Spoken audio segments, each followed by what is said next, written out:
अच्छा क्लास हाणे हे ॿियो एग्ज़ाम्पल ॾिसो। इन में तव्हां ॾिसी सघो था पिया त 12 किलोग्राम ॾिसो। इमेजिन कयो त हिकिड़ी गाॾी आहे, उन में तव्हां उन ते वज़न खणायो था 12 kg, ठीकु आहे। 36 किलोमीटरनि ताईं वञे थो त उन जो मुफ़ासिलो 36 किलोमीटरनि ताईं वञे थो त उनजो भाड़े में मतिलबु आहे किरायो 24 रुपया आहे। हाणे ॿी कंडीशन आहे जंहिंमें वज़न वधी वियो 18 kg थी वियो, ठीकु आहे, ऐं जेको मुफ़ासिलो आहे उहो वरी घटिजी वियो 12 kg थी वियो, त चए थो किरायो केतिरो थींदो। हाणे ईअं कॉम्प्लेक्स थी वेंदो, तव्हांखे सम्झ में न ईंदो। ॾिसंदासीं कहिड़ियुनि टिनि शयुनि जी भेट थियल आहे। असां ॾिसंदासीं त हिकु किलोग्राम, ठीकु आहे, ॿियो छा जी किलोमीटर, ऐं टियों फेयर, जेकॾहिं इंग्लिश में लिखूं या सिंधी में पाण लिखूं जेकॾहिं, त छा थींदो किरायो। हाणे इन टिनि शयुनि जी भेट थियल आहे। हाणे अचो त इन जी फिलिंग कयूं। पहिरियों वज़न केतिरो आहे 12 किलोग्राम, ऐं केतिरा किलोमीटर वञे थो 36 किलोमीटर, ऐं उनजो किरायो केतिरो थिए थो 24 रुपीस, ठीकु आहे। हिते तव्हां किराए जी जॻह ते रुपीस बि लिखी सघो पिया, ॻाल्हि साॻी आहे।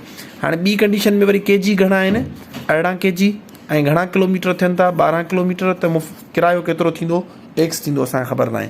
तव्हांखे मां जीअं चयुमि त पहिरीं शइ जी एक्स वारे सां भेट कंदो। ॾिसो 12 किलो जो किरायो थिए पियो 24 रुपया। हाणे तव्हां खां मां सवाल कयां थो त तव्हां ॿी गाॾी ते 18 किलो वज़न मोकिलियो था, त उनजो किरायो केतिरा वठंदा, 24 रुपया वठंदा या वधीक वठंदा?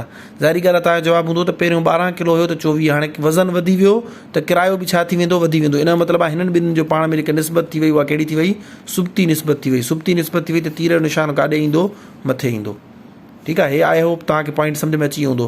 त 12 kg इमेजिन कयो 6 किलो जी, सम्झो तव्हां खणी त 6 किलो जी हिकिड़ी बोरी आहे, 2 बोरियूं उन्हनि जो वज़न तव्हां 2 बोरियूं मोकिलियूं, 6 किलो जी हिकिड़ी ऐं 6 किलो जी ॿी।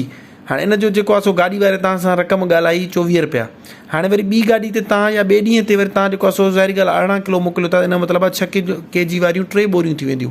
3 बोरियुनि जो वज़न केतिरो थींदो? ज़ाहिरी ॻाल्हि आहे तव्हां खां वधीक वठंदो किरायो, सॉरी वज़न जेको आहे सो 18 kg हूंदो, त वज़न किरायो तव्हां खां छा वठंदो, वधीक वठंदो, ठीकु आहे। सो जेकॾहिं kg वधनि था त किरायो बि वधे थो। इन जो मतिलबु आहे हे ॿई पाण में kg ऐं किराए जी निस्बत पाण में छा आहे, सुबती निस्बत। सुबती निस्बत में तीर जो निशान काॾे वेंदो आहे, मथे।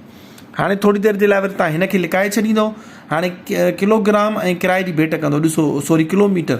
हाणे 36 किलोमीटर जो जेको किरायो आहे उहो आहे 24, त 12 किलोमीटर जो केतिरो थींदो? मिसाल था वठूं, तव्हां पंहिंजे शहर को इमेजिन कयो त हिकिड़ो शहर 36 किलोमीटर परे आहे, तव्हां पाण वञो था, तव्हांखे किरायो 24 रुपया वठे थो, ऐं ॿियो माण्हू जेको आहे सो 12 किलोमीटर जस्ट वञे थो, त किरायो केतिरो वठंदो, घटि वठंदो।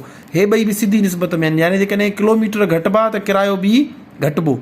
जेकॾहिं 36 जी जॻह हिते 12 आहे, 36 मां 12 न बल्कि 36 में जेकॾहिं 50 थी वञे या 70 थी वञे, त तव्हां चयो आहे जेकॾहिं किलोमीटर वधीक आहिनि या मुफ़ासिलो वधी वञे थो त किरायो बि छा थी वेंदो, वधी वेंदो।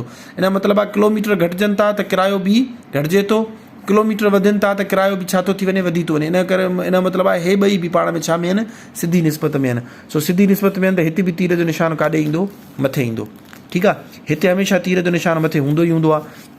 सो हाणे स्टेटमेंट कीअं ठहंदी?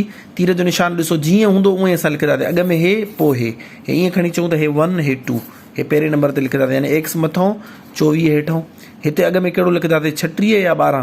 तव्हांजो जवाबु हूंदो 12। छाजे करे? तीर जो निशान हेठां खां मथे वञे थो, यानी 12 मथां ऐं 36 हेठां। वरी हे ज़रब कंदासीं।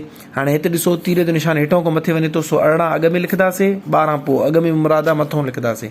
हाणे सिंपल कैलकुलेशन आहे। 18 जो खोड़ो हिन ते हिकु दफ़ो, हिन ते 2 दफ़ा, ठीकु आहे। 12 जो खोड़ो हिन ते हिकु दफ़ो, हिन ते बि हिकु दफ़ो। सो x/24 इज़ इक्वल टू छा बचंदो? मथां बचंदो 1 ऐं हेठां छा बचंदो? 2 बचंदो। हाणे 24 जेको हिते वंड में आहे इहो हेॾे अची ज़रब थी वेंदो, त ॿिनि जो खोड़ो हिन ते हिकु दफ़ो ऐं हिन ते 12 दफ़ा वेंदो, ठीकु आहे। सो x इज़ इक्वल टू घणो थी वेंदो?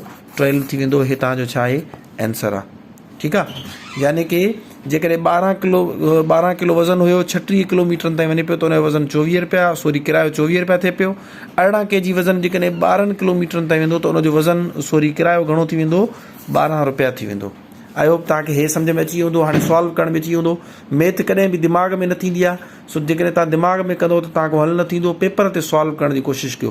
पहिरीं खे जंहिंमें बि एक्स हूंदी उन सां कंपेयर कंदो, ॾिसंदो सिधी निस्बत आहे त तीर जो निशान मथे, उबती निस्बत हूंदी तीर जो निशान हेठि। इती जेकॾहिं तीर जो निशान हीअं हेठि हुजे आहे, मिसाल था वठो थोरी देरि जे लाइ, त असां अॻ में 36 लिखूं आहे, ॾिसो 36 मथां अची वञे, ऐं पोइ 12 लिखूं आहे, 12 यानी कि हेठां अची वञे। पर छो जो करे तीर जो निशान हेठां खां मथे हुयो, त असां अॻ में 12 लिखियोसीं, पोइ 36 लिखियोसीं। हिते बि तीर जो निशान हेठां खां मथे वञे पियो, यानी अॻ में 18 पोइ 12 लिखियोसीं। हे कटे सटे तव्हांजी हे कैलकुलेशन हुई।